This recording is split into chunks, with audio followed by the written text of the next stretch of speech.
Assalamualaikum warahmatullahi wabarakatuh. Oke teman-teman, kita lanjutkan saja ceritanya.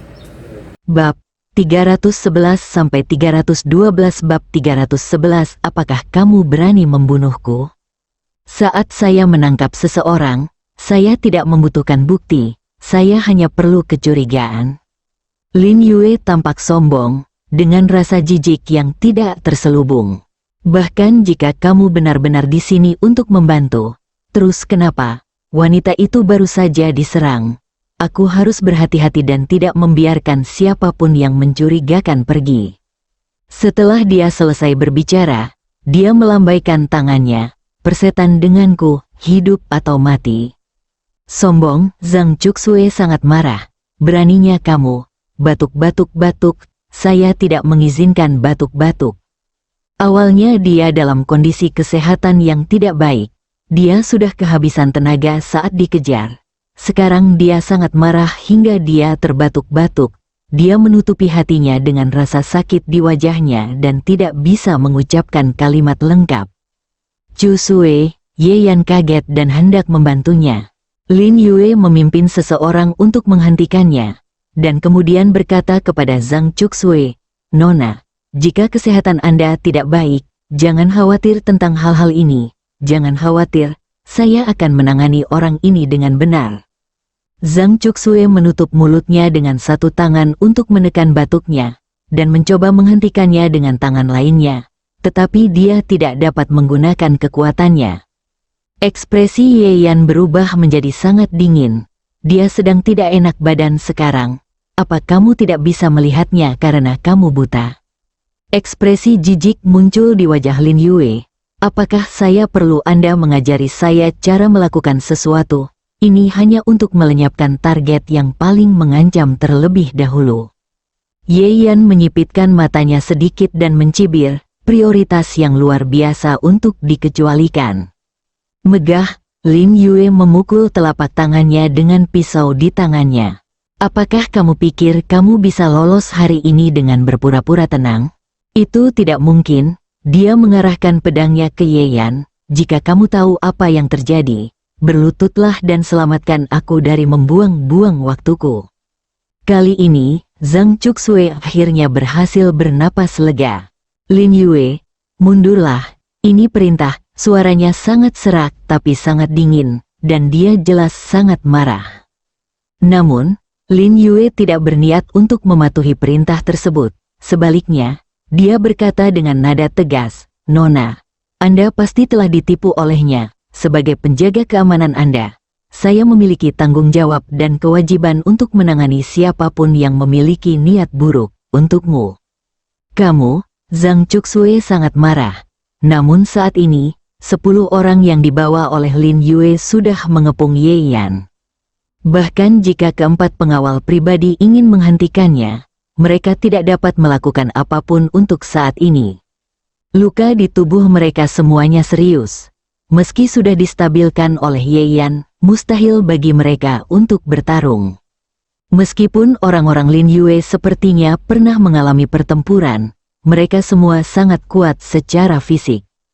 Ye Yan menatap Zhang Cuksue dengan pandangan meyakinkan, lalu memandang Lin Yue dengan acuh tak acuh. "Kau seharusnya tidak datang untuk mati," katanya dengan tenang. Kematian, Lin Yue dan orang-orang di sekitarnya tertawa. "Apakah kamu begitu takut sehingga kamu tidak dapat melihat situasi saat ini? Kamulah yang akan mati." Salah satu pria bertubuh besar berwajah seram itu tertawa galak. Mata Ye Yan berkilat dingin. Saat berikutnya, orang-orang ini tidak bisa lagi tertawa. Wajah pria besar itu memerah, dan lehernya dicengkeram erat oleh Ye Yan, yang muncul di hadapannya pada saat yang tidak diketahui. Bagaimana orang ini mengambil tindakan? Para pengawal terkejut. Wajah Lin Yue yang tertutup es juga menunjukkan ekspresi terkejut, dan tanpa sadar dia mundur selangkah. "Persetan, lepaskan aku." Pria bertubuh besar itu tidak bisa bernapas. Tangannya yang tebal mencengkeram jari Ye Yan. Namun tangan Ye Yan sepertinya terbuat dari besi, tidak bergerak. Pria bertubuh besar itu dianggap elit. melihat bahwa dia tidak bisa melarikan diri. Ekspresi keganasan muncul di wajahnya. Dia mengeluarkan pisaunya dan menusuk dada Ye Yan. "Pergilah ke neraka." Ada klik, Ye Yan menjentikkannya dengan santai. Leher pria besar itu dipelintir pada sudut 90 derajat, dan tubuhnya terlempar beberapa meter jauhnya seperti sampah. 9 pengawal yang tersisa semuanya merasa sedikit dingin di hati mereka. Mereka telah bekerja sama selama bertahun-tahun, dan mereka mengetahui kekuatan satu sama lain dengan baik, dan pria besar ini berperingkat tinggi. Bagaimana dia bisa dibunuh dengan mudah? Beraninya kamu melawan dan melakukan pembunuhan. Lin Yue meraung, "Bunuh dia." Ye Yan terlalu malas untuk berdebat sia-sia dengannya, dan pisau panjang yang tidak dibuangnya menimbulkan hembusan angin. "Ah, selamatkan aku dengan cepat." "Tidak." Diiringi beberapa jeritan ngeri, 9 pengawal yang tersisa terjatuh muncrat darah. Mata mereka penuh ketakutan dan ketidakpercayaan. Mereka tidak pernah menyangka akan mati di tempat seperti itu. Keempat pengawal di sekitar Zhang Chuxue memandangnya dengan ekspresi bingung. Orang-orang ini dilatih dengan cermat oleh konsorsium Zhang, namun mereka sangat rentan di tangan Ye Yan. Buku-buku jari tangan Lin Yue yang memegang pisau menjadi putih karena kekuatan tersebut. "Siapa kamu?" dia bertanya dengan kaget dan marah. Ye Yan berjalan ke arahnya dengan wajah dingin. Lin Yue mengertakkan gigi dan melemparkan pisau ke tangannya, lalu mengeluarkan pistolnya. Namun, begitu dia mengangkat moncong senjatanya, Ye Yan sudah menjatuhkan pisaunya dan mendatanginya dengan kilatan cahaya putih. Pistol itu dipecah menjadi 2 bagian, dan bilahnya diletakkan di leher Lin Yue. "Kamu ingin membunuhku?" kata Ye Yan ringan. Kapten pengawal pribadi akhirnya tidak tahan lagi. Lin Yue adalah wakil Lin Fenghua. "Tuan Ye, mohon belas kasihan dan serahkan dia pada kami." Lin Yue juga mengancam dengan wajah tegas. "Saya kader konsorsium Zhang. Apakah kamu berani menyentuh saya? Kamu tidak takut?" Sebelum dia selesai berbicara, Ye Yan tiba-tiba menjadi dingin dan melambaikan pisau panjangnya. Tubuh Lin Yue membeku, wajahnya penuh keengganan. "Kamu, sebenarnya..." Dia tidak memiliki kekuatan untuk menyelesaikan sisa kata-katanya dan jatuh ke tanah dengan bunyi celepuk. Tempat itu menjadi sunyi. Kapten pengawal pribadi membuka mulutnya, tidak bisa berkata-kata. Tuan Ye ini sangat kejam sehingga dia benar-benar membunuh orang jika mereka tidak sependapat dengannya. Lin Yue telah mengikuti Lin Fenghua selama bertahun-tahun dan memiliki hubungan saudara ipar. Sekarang, Lin Fenghua tidak boleh bertengkar dengannya. Namun, dia tampaknya memiliki hubungan yang baik dengan istrinya sendiri. Dalam hal ini, bukankah pada akhirnya istrinya sendiri yang mendapat masalah? Namun, meski hatinya tidak puas melihat mayat di tanah, dia tetap memilih untuk tutup mulut. Lagi pula, wanita itu belum berbicara, jadi dia tidak perlu mati. Adapun Zhang Chuxue, dia sama sekali tidak tergerak oleh Ye Yan yang membunuh Lin Yue. "Kamu tidak akan marah pada orang yang membunuhmu, kan?" kata Ye Yan. "Saudaraku, baiklah, jika Lin Yue berani menyerangmu, dia pantas mati." Suara Zhang Chuxue sedikit lemah karena kegembiraan tadi. Ye Yan mengangguk. Situasinya mendesak sekarang dan dia tidak punya waktu untuk memikirkannya, jadi dia khawatir dia tidak bahagia.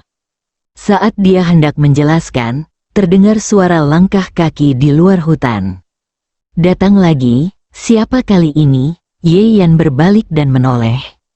Segera, seorang wanita dengan sosok bugar dan wajah heroik bergegas masuk bersama seseorang yang cemas. Xiao Sui, kamu di mana? Kamu baik-baik saja?" Lin Fenghua berteriak dengan cemas. Saat dia melihat situasi di hutan dengan jelas, langkahnya tiba-tiba terhenti. Lin Fenghua memandangi tubuh wakilnya yang tergeletak di tanah dan menangis sedih. Bab 312 Pengkhianat. Lin Fenghua berlutut di samping tubuh Lin Yue dengan ekspresi sangat sedih. Yang jelas, hubungan keduanya masih sangat baik. Setelah beberapa menit, dia akhirnya tenang dan mengangkat kepalanya. Di depan Lin Fenghua, Ye Yan memegang pisau panjang yang berlumuran darah. "Kaulah yang membunuh Xiao Yu?" Lin Fenghua bertanya dengan nada membunuh.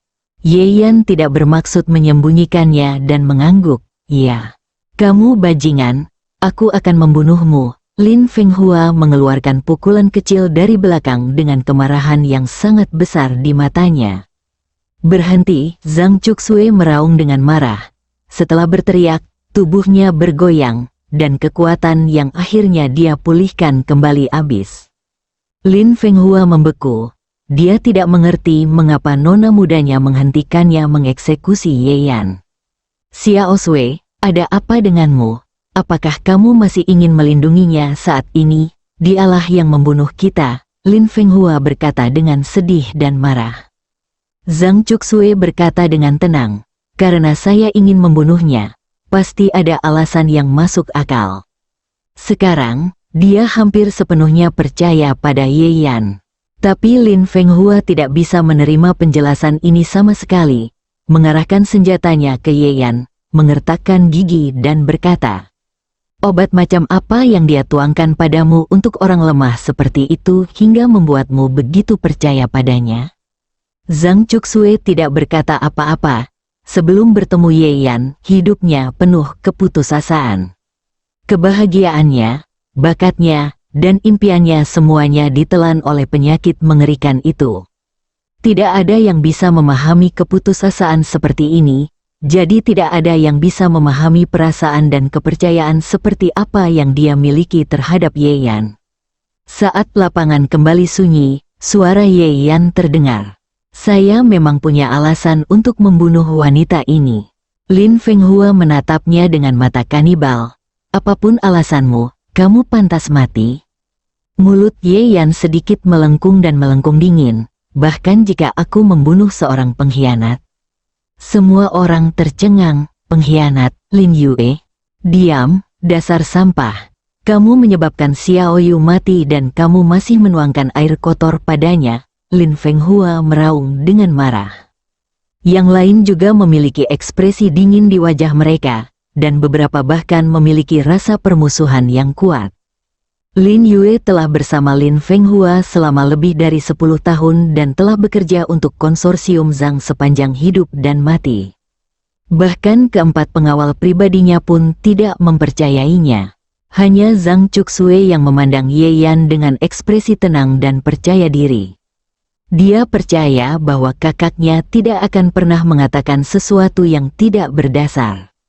Menghadapi tatapan bermusuhan dan bahkan membunuh dari segala arah, Ye Yan tidak panik sama sekali.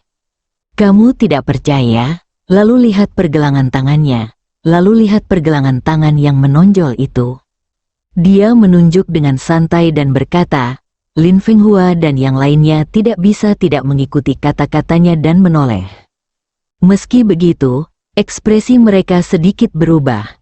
Keduanya mengenakan gelang hitam di pergelangan tangan mereka, yang persis sama. "Jadi bagaimana? Bagaimana jika itu kebetulan?" Lin Fenghua mengertakkan gigi dan berkata. Ye Yan mengabaikannya dan hanya berkata kepada kapten pengawal pribadinya, "Lepaskan dan satukan keduanya." Kapten melirik Zhang Chuxue dan menemukan bahwa dia tidak keberatan sama sekali. Jadi dia melangkah maju, melepas gelang dari pergelangan tangan Lin Yue, dan berjalan menuju tubuh yang kejam itu. Begitu mereka mendekat, di bawah pandangan semua orang, lampu hijau kecil di kedua gelang menyala secara bersamaan. Rupanya, mereka bisa merasakan satu sama lain, justru karena Lin Yue secara tidak sengaja mendekati tubuh Baoli dan reaksi gelang itu dilihat oleh Ye Yan, maka dia mengambil tindakan dengan tegas. Senyuman cerah muncul di wajah Zhang Chuxue. Semua orang terdiam. Tapi kenapa mereka tidak percaya? Fakta nyata ada di depan mereka. Lin Yue berkolusi dengan Baoli. Tangan Lin Fenghua sedikit terkulai, dan wajahnya menjadi pucat, bagaimana ini bisa terjadi, Xiao Yu? Bagaimana ini bisa terjadi? Selama lebih dari 10 tahun, kedua orang itu hidup dan mati bersama.